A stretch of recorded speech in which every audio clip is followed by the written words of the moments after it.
Thank you so much for your time today, Joshua. And let's first start with how we're seeing the market play out this week and how investors have been looking at those banking stocks. Well, thank you for having me. I think what we've seen generally is a little bit of a back and forth. There have been a couple of positive sessions, especially on the banking side, but generally I think the sentiment is still a bit bearish, simply due to the fact that investors, I believe, think that they can get better options in the fixed income market because yields are much higher now. Yeah, because looking at the year-to-date performance of the banks, as a close of market last week, it was down about 4%, and I'm still trying to track how it's closing this week. But for you, how do you see the estimations going into the full year? By the end of the year, specifically for the banking sector, unfortunately, I think that we may be seeing a bit of a negative close, a bit of a red close, just due to the fact that although the banks themselves are going to probably perform better year on year, general sentiment towards the entire market is skewed towards the negative. All right, man, but let's look at those half-year numbers and what are they telling us, especially in terms of profitability and also some of the key ratios that you're tracking. Right. Well, so what we've seen so far from the few banks that have released half-year results have been quite positive. I mean, even First Bank, although there was a bit of a dip between Q1 and Q2, we still saw that they've grown year on year. We saw that as well with a couple of the other Tier 2 banks that have released so far. We're still waiting to see a much grander picture by the time we see all the Tier 1s, your GTs and your Zeniths and the rest. But I think the general consensus is that there's still going to be more growth. Yeah, but when you see what we see in terms of like interest income? Well, okay, so there's two sides to it. On the one hand, from loans and advances, there hasn't been that much growth. We know that, first of all, the banks are not giving out loans at the same rate that they were a year or two ago. And at the same time, we've seen that yields in the fixed income space have gone up. So there's been a lot more activity there. And we can start to expect that the yields that the banks are going to get on their fixed income securities are going to inch up. And so I think we're going to see more of that actually in H2 with regards to yields from fixed income securities. But interest income from loans and advances is going to be pretty much stable. Yeah, because we've seen quite a lot of headwinds when you look at the first half of the year. Right. And in how the banks are responding to some of these challenges, and more or less, I'd like to get what your assessment is of the environment in the first year and more or less how banks have positioned to address these challenges. Well, I mean, okay, so a few of them, when you talk about high inflation and the fact that the CBN has now raised rates twice this year, this presents a bit of an opportunity for the banks if they had positioned themselves looking at the way the global landscape was going and how inflation was rising quite rapidly in the West and how those central banks responded to that.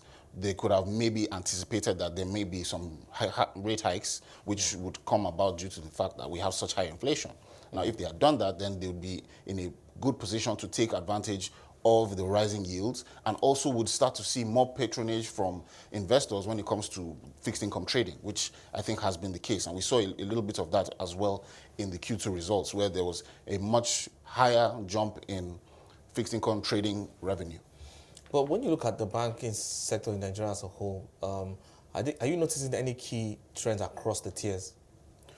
Well, yeah, to a certain extent, you can see that obviously there's been a concerted effort to focus on the non-interest revenue to a large extent to sort of shore up, because it's a very easy way to raise your bottom line if you have significant fees and commissions, trading revenue, and things like that. And so I think we've seen a little bit of that across Tier 1 and Tier 2.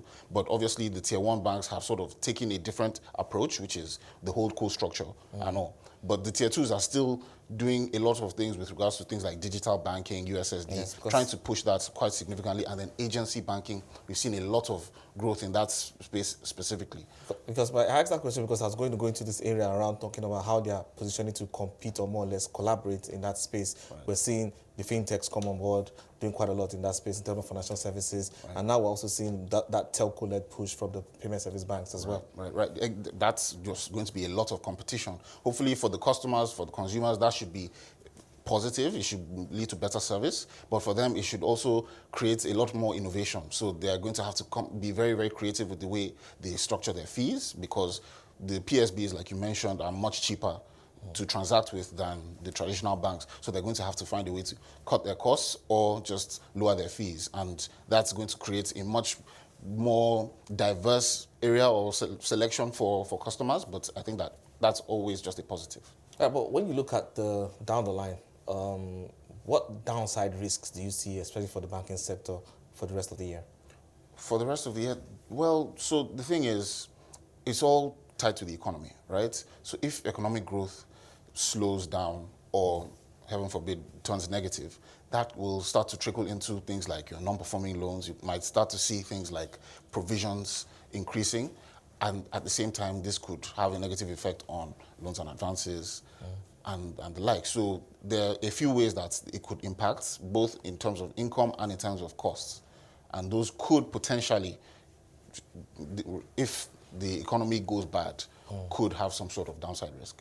Yeah, because now when you look at the banks and in terms of the risk, currency risks, for example, and you look at banks who are positioning to be more Pan-African in nature, how is that impacting them? Especially players like EcoBank.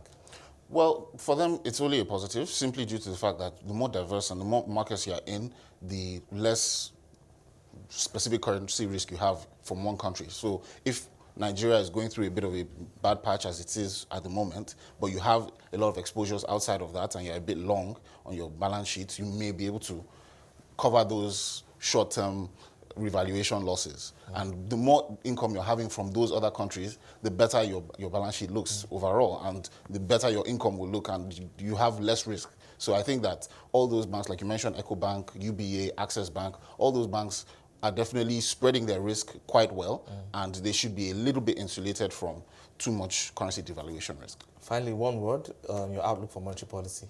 Monetary policy, up. All right, then thank you so much, Joshua Odebisi, the banking analyst at Vetiva Capital.